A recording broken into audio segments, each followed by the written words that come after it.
Thank you, Sean, but also everyone for joining us today for this workshop focusing on applying for graduate school. I'd like to thank the Office of Undergraduate Research and Inquiry at Florida Atlantic University for hosting this workshop for CS3 and our affiliated partner institutions. And I'll pass it over to Jessica Young and Alexis Miller from that office at FAU. Hello. Thank you, Fernanda. I'm going to go ahead and take my video off really quickly just so there's less going on the screen, and then I'm going to go ahead and share. And I will share my screen. Okay, thank you guys so much for being here with us today. So I'm Jessica Young, as Fernanda mentioned, from the Office of Undergraduate Research and Inquiry at FAU. I am a graduate assistant here, and we will talk today about preparing for the graduate school application process. This is a kind of long workshop. It should take 45 to 50 minutes. So if you guys have any questions as we go along, you can put them in the chat and we'll circle back to them at the end of it. This is just for our internal use, so don't worry about it. So the workshop goals that we have today, we're going to talk about what to expect for graduate school applications, different kinds of degree options, some ideas for how you might go about selecting programs, the application process and the parts that make up an application to graduate school, tips for your application, tips for the interviews that may follow from an application, depending on your discipline or which programs you apply to, and then some financial options for how you guys can look at financing graduate opportunities. So why graduate school? This is an opportunity to learn and apply greater depth of knowledge to your field. And if you're passionate about an area of study, this is also the opportunity for you to start contributing something new to the area. Most professional degrees or research degrees will have like a clinical applied component, or they will have a research component where it is expected that you're going to contribute some new knowledge to the field. And so if that's something that you really want to be a part of, this is a great opportunity for you. And then, of course, this generates opportunities to further your career. It increases the opportunities for promotions. So some jobs will require that you have a certain level of education. Some of them might want a master's or a PhD in order for you to apply for those jobs or to move into those jobs. And they also increase your earnings potential. So as you can see, we have this little graph on the bottom right-hand side that shows the different earnings potential on average per week for the different levels of education that people have. Professional degrees not only net you higher median usual salary, but also they have the lowest unemployment rate of any of the degrees that you have options for. So keep that in mind. So what to expect out of graduate programs, they give you autonomy, initiative, and you have to be able to demonstrate self-discipline. So I have a test of your time management skills bolded here because that is like the art of a graduate program. You kind of have your opportunity to have a foray into being a full adult at this point where you're not only doing school, but maybe you also have a job. Maybe you have a family, or you have a significant other. There might be other things going on in your life. Maybe you're traveling, things like that. So this is really kind of the art that you master when you're in graduate school, is getting your time management and how to balance all these different aspects of life together. It's also hard work. Part of that, it goes into this next bullet. So you get introduced to new and challenging ideas, not necessarily that the content knowledge ends up being so different or so difficult, but you get to think about things in very new ways. You get new approaches. You're talking to people who come from different backgrounds. Maybe you're working in statistics and you talk to somebody who's, more aligned with something like psychometrics, and you're learning the way that they approach problems. So it's about giving you kind of a broader tool set for how you go about investigating problems. You also get smaller class sizes, which comes with more direct mentoring from faculty. And in particular, if you do like a research degree, you will have faculty that oversee some sort of research project that you're doing. If you do a practical or professional degree, then you end up usually having like a clinical practice that you have a faculty mentor that oversees that, and they will give you direct and honest feedback as an expert. And then part of that as well is that you are moving from being a student to being a colleague in the field. Your mentors will start to guide you and talk to you as if you are, equal to them in terms of where you sit in the field and what you have to contribute to the field.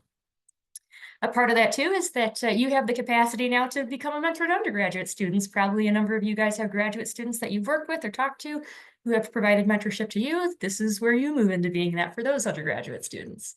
So these are some different degree examples. I just have kind of put these together very broadly in terms of what area they're a part of, and tried to put kind of similar areas where they overlap together. This is just to give a sampling of the different kinds of degrees that are out there, the many different kinds of degrees that are out there, and also that there's some ideas for overlap. So, if you were to get a Bachelor of Arts in philosophy, for example, obviously people think about doing a PhD in philosophy, but you also are set in a pretty good direction if you wanted to go get a JD, for example, a Juris Doctor. For the students here who are part of CS3, then that is an opportunity for you guys to think about maybe you want a master's in engineering and you certainly can pursue something like that or a PhD. You might also sit there and think, I really want to work on city design. I want to go get my master's in urban design or my master's in urban and regional planning. And those are also very relevant ways that you can parlay the experience that you have now. So some various types of graduate programs, just some ideas of the lengths and kind of what the capstones of them are. For a master's degree, an MS, an MBA, MA, there's two types. There's a research one, which is an MS or an MA, and then there are more professional oriented ones like an MBA. So the program lengths for those are 1 to 3 years. When you do a research one like an MS or an MA, you will do a thesis probably. There are also non-thesis options, and for some of the professional degrees, there's that, but also for some of the research ones, you have the opportunity to, instead of doing a thesis, sit for comprehensive exams. So just to give you an idea of that, the program length for that. For the Master of Fine Arts, that actually is a terminal degree within the discipline of creative arts. Those programs are 3 to 4 years long. And the expectation is when you finish those, you are producing some really significant piece of work. You're making a thesis, you're making a monograph, which is a fancy way of saying, you know, a relatively complete book. You're doing a solo exhibition if you're in visual arts, or if you're in film production, you maybe have a feature-length film that you are presenting.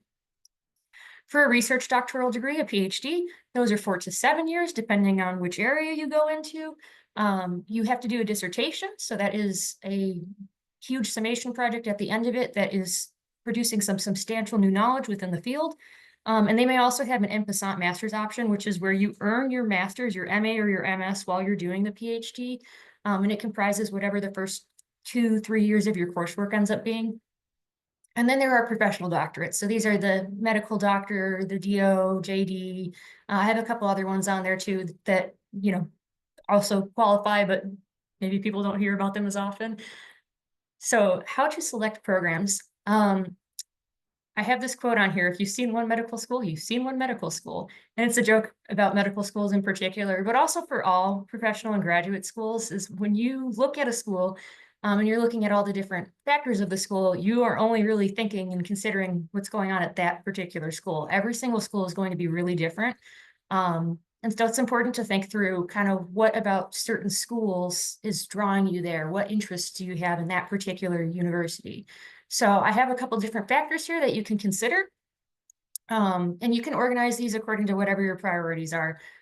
One that I think a lot of people think about that's pretty obvious is reputation. So people are interested in going to a university that's well known for whatever the subject is. It's important to remember here that not only does the school reputation matter, but more so when you're a graduate student, the department reputation matters tremendously. So I have on here as an example, we know Harvard University is, you know, a good school all around.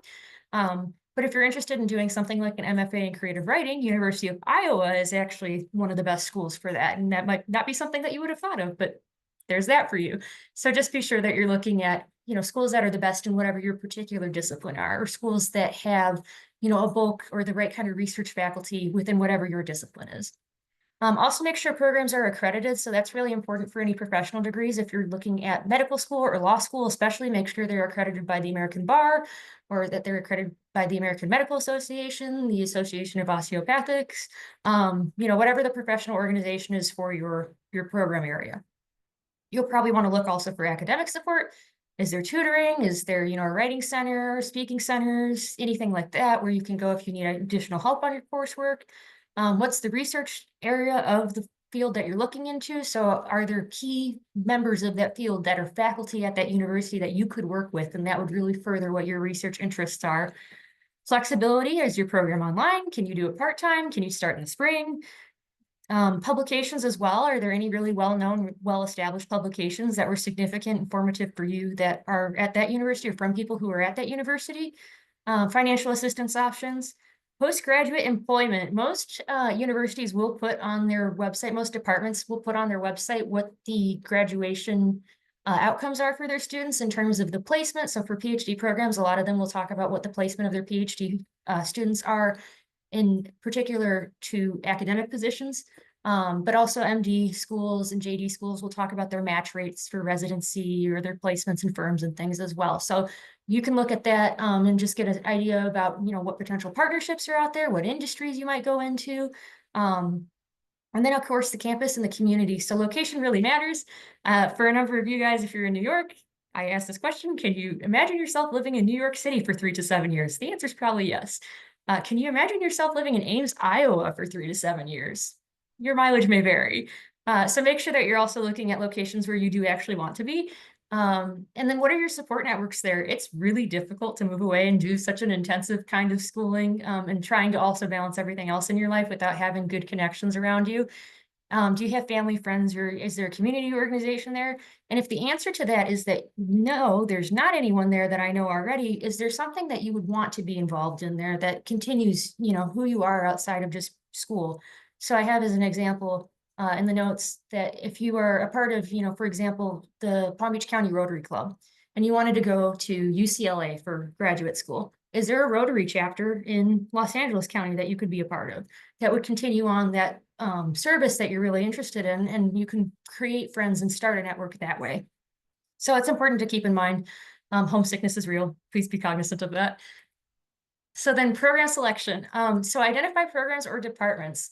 Probably you have done this already for undergrad applications. You will want to create kind of a little profile of wish list schools, places you really want to go, ones where you're a strong match for whatever their criteria are, and then ones that are likely to admit you that you above and beyond for whatever the metrics that they're looking at are. You'll also want to think about probably some different types of parallel programs as well. So if you are interested in going to medical school and being a physician, you will probably want to apply to MD programs. People know that. 25% of physicians in the United States are DOs, though. So you can also think about those opportunities as well. And the criteria are going to be a little bit different. But the outcome for those are both the same in that both end up licensed at the same level and they're practicing physicians and they have access to the same residencies and work in the same places. So think about kind of the ways that different programs lead you to the same goal. And then research the faculty in the program that you're interested in. You will want to identify faculty whose research interests you if you're doing a research degree, especially for a doctorate program. You will have to usually align your research interests with whoever you want your potential dissertation chair to be, because they have to sponsor you through all those years of not only your academic advising, but then when you're doing your actual research projects. You can consider reaching out to current grad students. So most websites for different labs and different departments will have their graduate students and their postdocs listed there. And you can reach out to them and say, hey, what's your experience been so far? Is this project still open and something that's being worked on? And do you know if your PI is still looking to accept graduate students for this upcoming year? And then for funding, more funds usually means that there are more research assistantships available. So one example is the NIH Medical Science Training Program. If you are interested in doing research medicine, if you want to get an MD and a PhD, look for programs that are aligned with this program because they're funded and they usually will waive tuition for the medical school program part of it and also give a stipend. So that also gives you an idea too of which departments are productive in terms of research and publications as well. You will also want to network with program directors, admins, and faculty. So reach out to faculty you identified in the prior step and ask if they'd be interested in supporting and mentoring you. These are also faculty that may have input on the admissions decisions for when the committee is getting together and looking over the application. If they can say, yes, I already know that this is someone I want to work with and I'm interested in having them as a part of my lab, I believe that they'd be a really productive member. That's great. That is all in your favor. Also go to graduate school fairs. Sometimes particular departments and programs themselves actually will have like tables and materials, and you can learn a little bit more in particular about the department. And then conferences are really important. Those allow you to share the work that you're doing now with faculty and universities who would appreciate your work as it is now, but also what you could do with it later on as well. So people who have similar interests, where you also might have the opportunity to meet faculty who are, at the pinnacle within whatever your field is.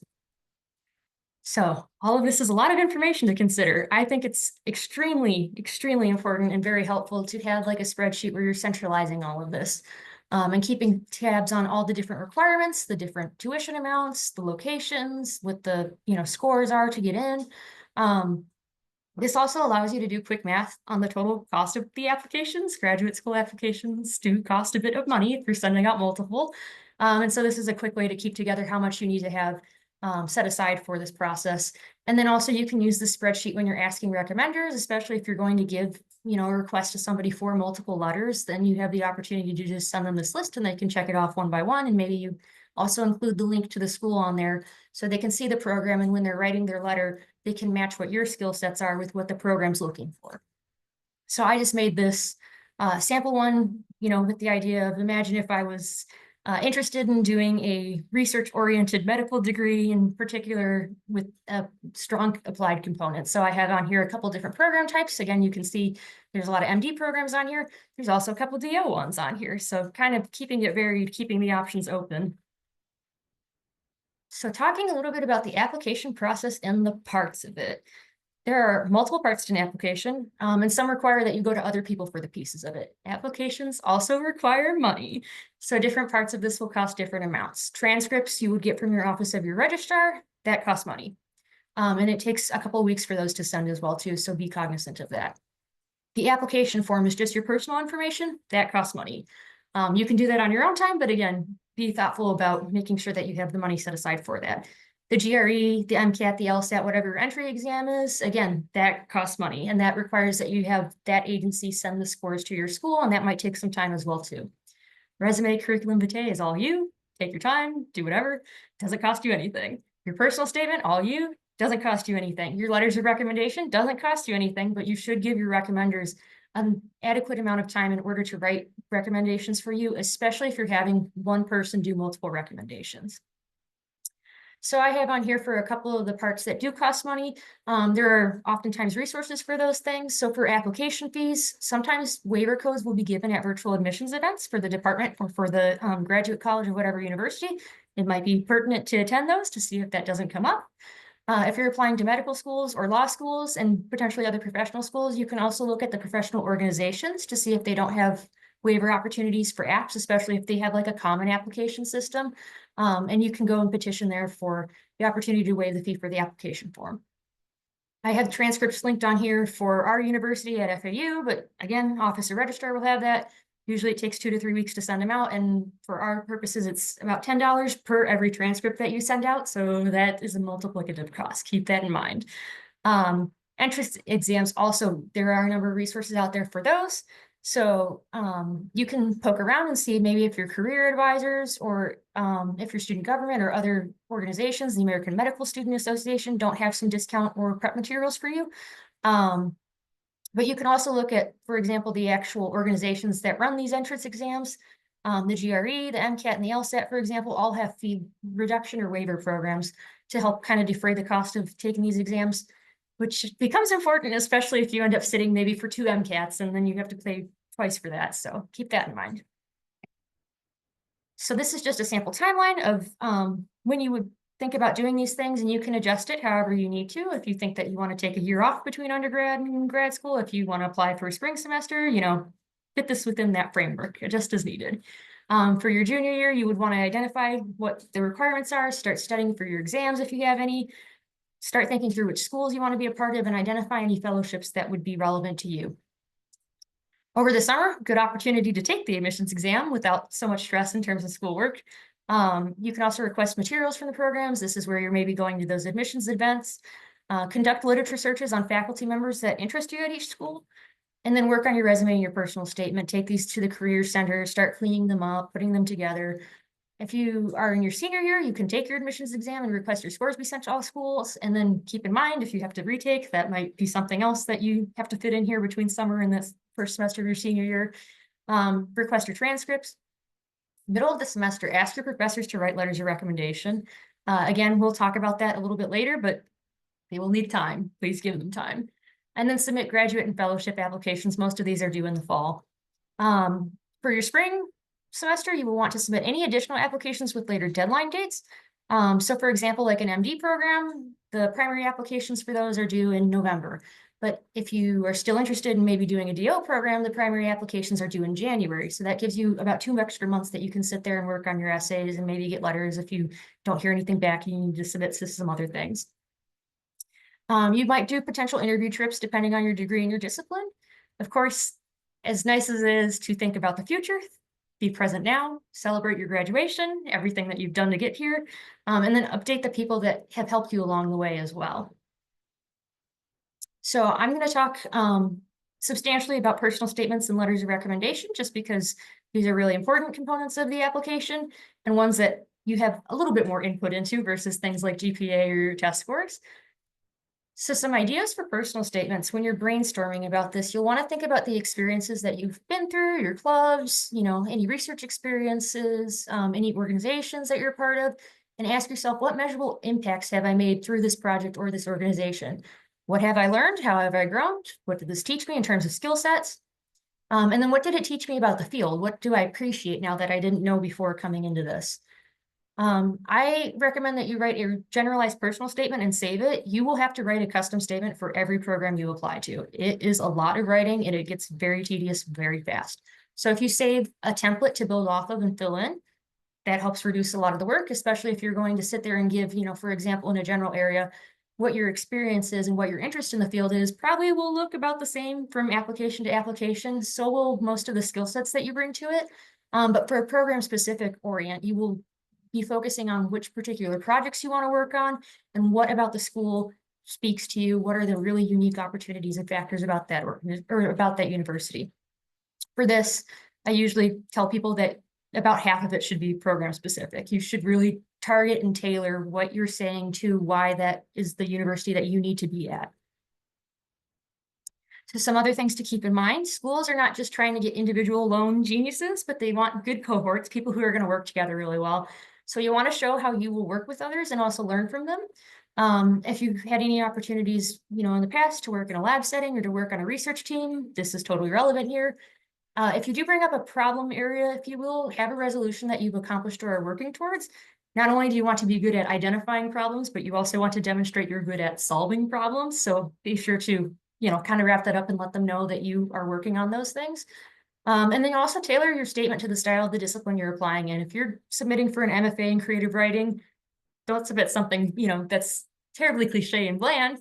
This is your opportunity in the first sample of writing that you will provide to this faculty to demonstrate what your capacities are within that field to write at the professional level expected of that field. On the other hand, if you're writing for a Juris Doctor program, be descriptive, concise, and clear, the way you'd expect legal writing to look. And then all research is good research, even if it's in a different field. This shows that you are intellectually curious, you can manage projects, you communicate, you can think critically, and you enjoy collaborating. So again, the collaboration is really important if you're trying to sell people on the idea of I would be good in a cohort, not just as a lone genius. Some ideas for proofreading. So professors are going to say really great things about you in your letters of recommendation. Your CV will be the list of your accomplishments. So your personal statement is an opportunity to explain who you are, where you're at, and where you're going. Don't spend too much time detailing and listing accomplishments, and you don't have to necessarily sit there and attest to the fact that you have a skill set, just maybe how you develop that skill set. Your professors will talk about you are dedicated, you are good at time management. Your CV will say, I won this award, I presented here. So keep that in mind. This is your opportunity to really talk about you as a person, what you are going to provide to a university in their program and what that will provide to you as well. If you have the opportunity to, I would recommend you print your statement and read it aloud. This is an easy way to identify errors when we're working digitally. Sometimes we skip over things. Our brain just kind of fills in what we expect to see. If you read it aloud, you're more likely to catch those things. You can determine if your sentences work well together. One other thing that's important, I think, especially for personal statements, if you try to read something and you read it aloud and maybe you can't do it, or you're like, this is really weird, I don't like saying this. It's uncomfortable to read, not just for you, but for whoever's going to end up reading this. So think about revising it, taking it out, doing whatever you need to. Sometimes we write things, and then when we try to say them or we try to articulate them, we're not as committed to it. We don't like it. It's too personal, whatever it is. So keep that in mind, that if it's weird for you to read aloud, this is something that someone else will have to read as well too. And then humor doesn't translate as well. We all know that, when it comes to text, people can't give tonations and, expressions and things along with it. So it's difficult to gauge kind of what is humorous and what's not. So try and tend away from that. You'll also want to avoid any nostalgic writing. Be oriented towards your future. Your past experience should talk to what you are going to do and where you want to go. So you should also orient your goals and interests around who you are as an adult, not just your childhood interests. I think we all know the cliche, I have loved whatever field ever since I was a child. And that's fine, but be sure that you contribute how you've developed in terms of that area as an adult, because adults have the ability to be self-reflective, and we also have the ability to take care of ourselves and be resilient, which you have to be those things to get through a graduate or professional school program. The example I like to give here is if you think about, you know, a child saying that they want to be an astronaut, it's like, oh, it's cool. I want to go to space. That sounds fun. Science is kind of interesting to me. If you're an adult and you say you want to go and be an astronaut, though, you are very keenly aware not only that you have to have probably a particular type of bachelor's degree in aerospace engineering or mechanical engineering, but you also have to be extremely physically fit. You have to pass certain cognitive and psychological tests to make sure that you're, you know, in the best state that you can be. So just being able to articulate that you have an awareness of what the field requires of you and that you're committed to meeting those standards. So some supplemental questions that usually pop up. You might have additional writing prompts, or the personal statement might have specific questions it wants you to consider within it. Common ones include what unique qualities you can contribute to the school. So I like to think about this as if I asked your 3 best friends what the coolest thing about you is, what would they say?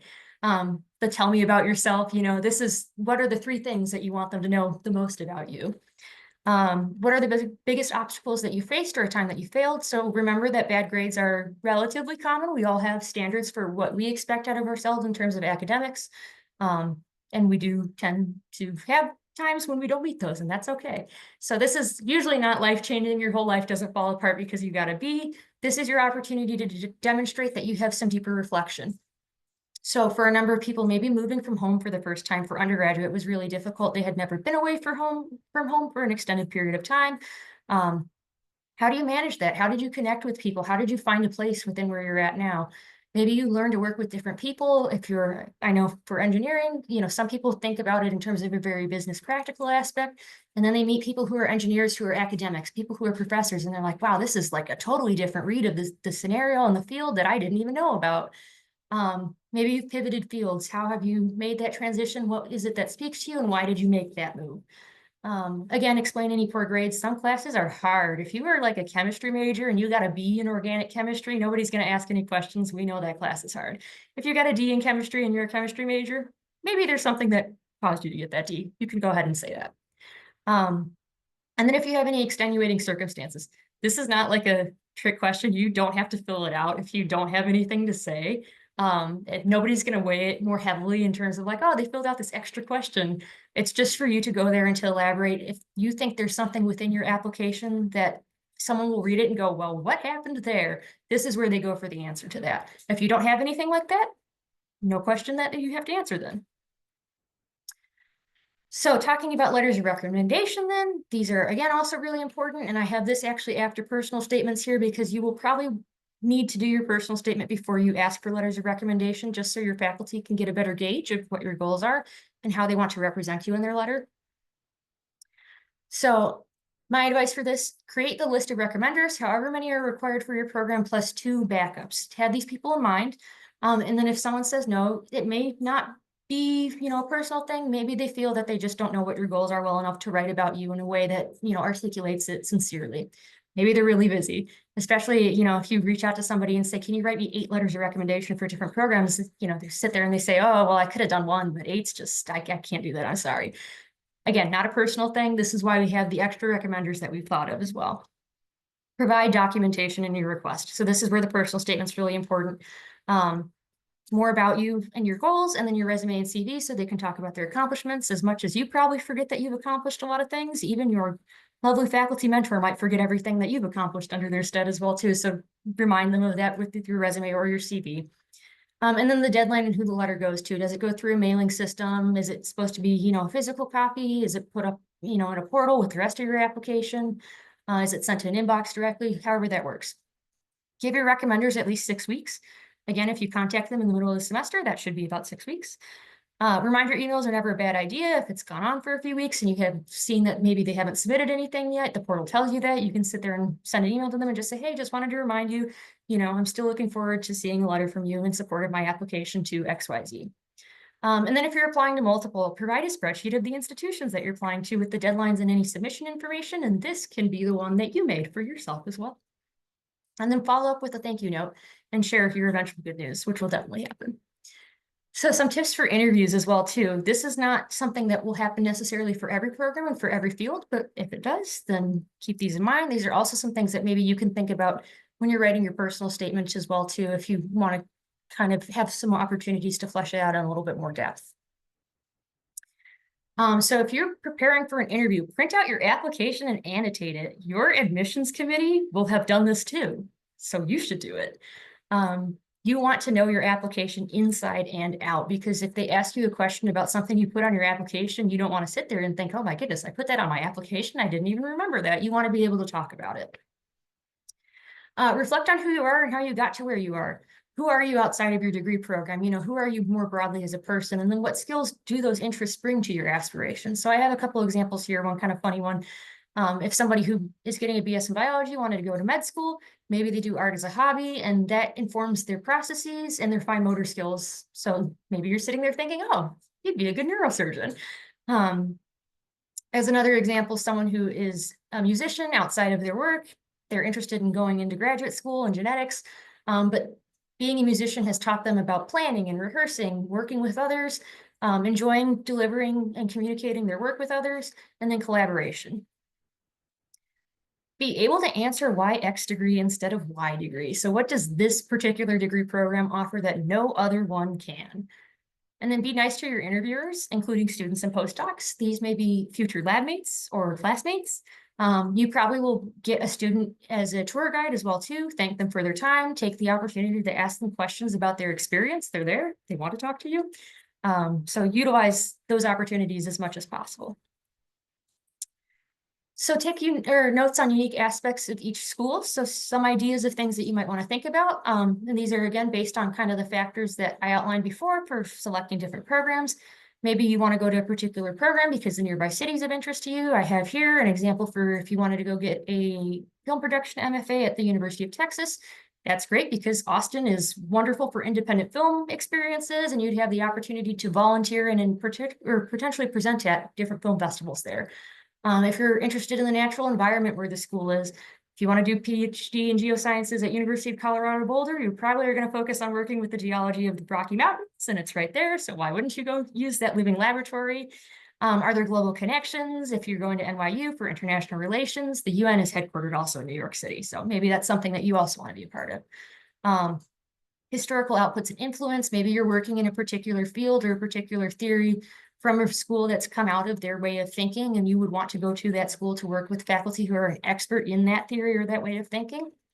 Maybe there's unique and relevant partnerships. So I have on here, you know, if somebody wanted to be get their master's in ASL interpreting, then they might want to go to North Florida because it's right next to an actual school for the deaf and blind where they could have the clinical expertise, where they could have the practical experience of working.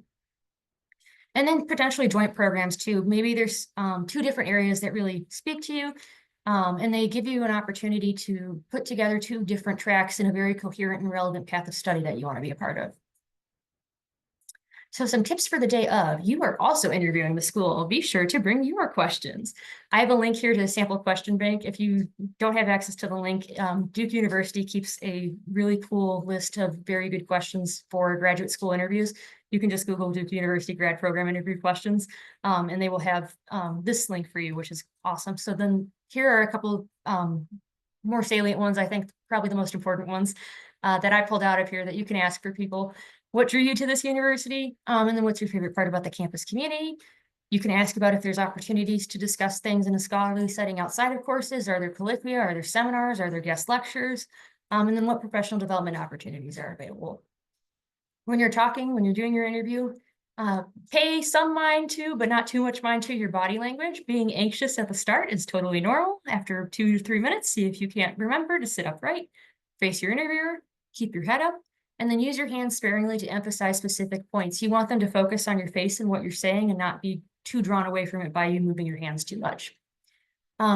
If they ask you a question, take a moment to gather your ideas. It's totally fine. You don't have to be, Johnny on the spot for everything and answer immediately. You can pause for a few seconds to try and pull your ideas together to give a really good response, and that's fine.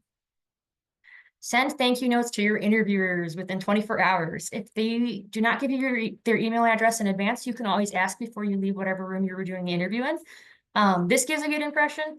Some schools also actually account this as a part of their application procedures. So Mayo Clinic in Georgetown actually do have this as part of their embedded application procedures. Be thoughtful about that.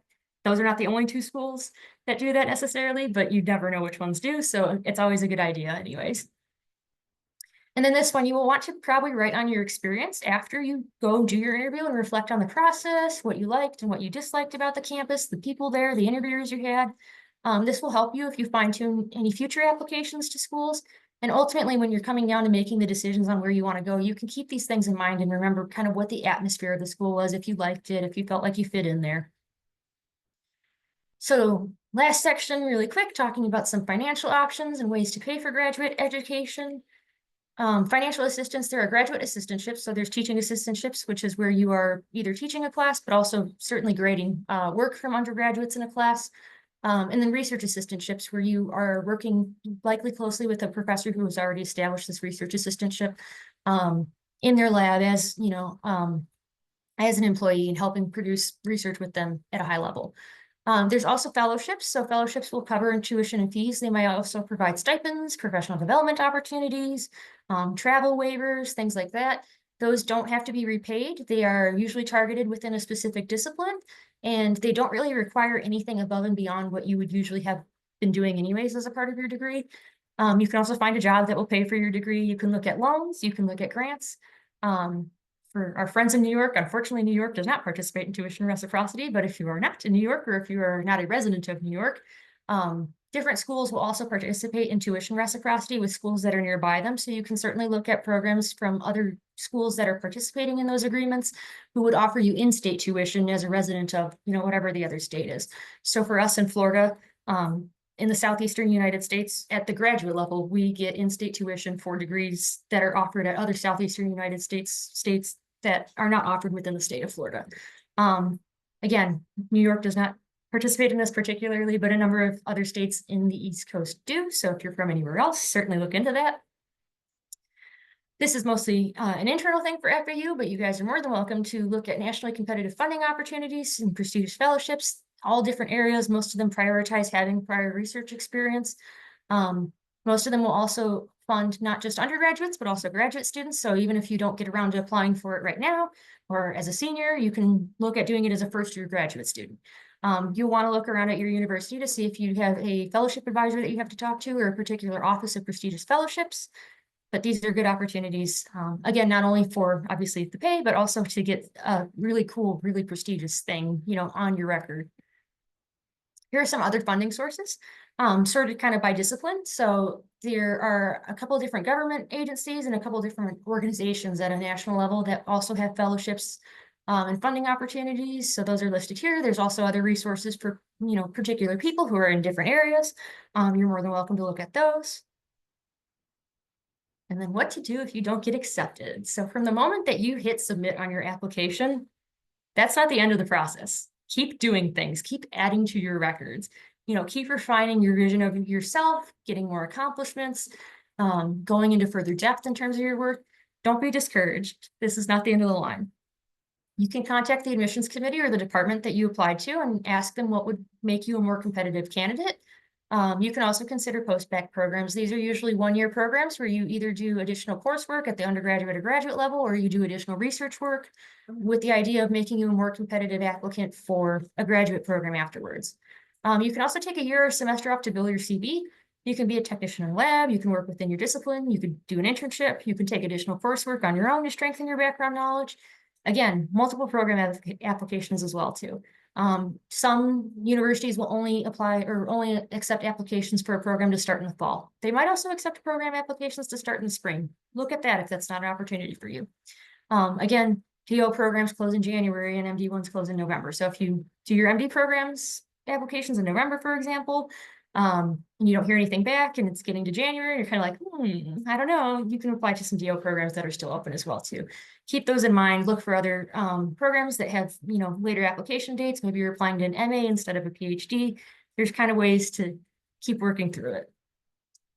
So at the end of it all, please do remember to cycle back and update all your supporters, your mentors, your recommenders of whatever the outcome of your applications are. Even if you don't get into your priority schools, you might sit there and go back to your recommenders and say, hey, I didn't get in anywhere. And they say, oh, that's, so sorry to hear that. You could do this for a year. You could do this post-bac opportunity. Have you looked at this program maybe? So these are people who want to help you. Remember that, keep that close to your heart, and please, advise them where you're at in the process, how it's going. and trust that they also want to do good on your behalf as well. So these are just a couple of resources. Again, the first half of them are FAU oriented, but the last half are really cool. I like Purdue OWL and the University of Cincinnati both have really good guides for personal statement writing as well. I have the Purdue OWL resume and CV lab on here, which is helpful. Pathways to Science has post-bac opportunities, so things for you to do for a year to be doing something meaningful towards future applications. And then the NSF has the Education and Training Program, ETAP is what it's called, which are funded post-baccalaureates, graduate fellowships, and other training and mentorship opportunities. And then just to jump back to the top of the list, again, look at your universities. Every university is open to applying for prestigious fellowships. So find the person at your university who handles that and talk to them, find opportunities that are relevant to you, and think about applying for them. Look at your university's graduate college, and then find if you have a career advisor or a career center that you can talk to for help, especially with like mock interviews, working on your resume and CV, and helping you find different degree options and programs. And that is all that I have. So this is just our contact information for our office specifically. Thank you guys so much for being here. Are there any questions?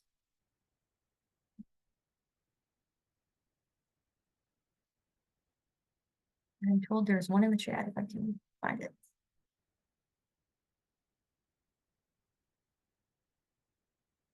On average, how much would you say some of these applications go for? It depends in terms of especially field and certain programs. So generally, if you are applying to something that has like a licensing board for it, I think the default application cost for like medical schools, for example, is $50 for the primary, and then there's a secondary that might also cost money.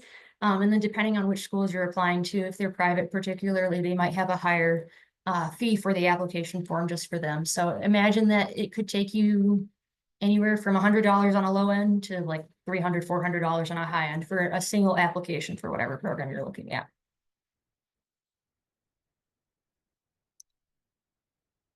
All right. I think that's everything here from everyone here. So thank you guys so much for having me present. I really appreciate it. I hope this was useful to you. Thank you, Jessica and Alexis, for all your help. Is there anything else related to the workshop? No, okay. So this, okay. So this recording is going to be shared and distributed across CS3 and all of our partner institutions. So thank you again for all this wonderful information. Thank you so much for having us. I appreciate it. Thank you so much. Appreciate it. Have a great day. Have a good one.